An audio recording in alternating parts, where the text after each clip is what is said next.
ఈ ప్రకటన గ్రంథము 3వ అధ్యాయము 20వ వచనము ఏమని సెలవిస్తుంది అంటే, దేవుడు మాట్లాడే దేవుడు. ఆమేన్. ఆయన స్వరాన్ని వినిపించే దేవుడు. ఆయన మనతో మాట్లాడుతాడు.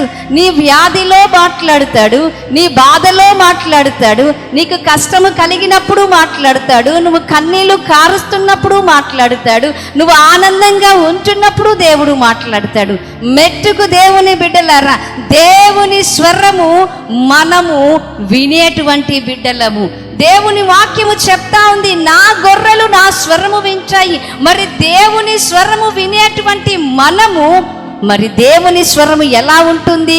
అసలు దేవుడు మనిషితో చెప్తున్నాడు, నా కుమారుడా, నా కుమార్తె, మీరు నా స్వరాన్ని వింటారు. నేను తలుపు తట్టుచున్నప్పుడు నా స్వరము విని మీరు తలుపు తీసిన ఎడల నేను మీతో కూడా భోజనము చేస్తాను అని దేవుడు మాట్లాడుతూ ఉన్నాడు.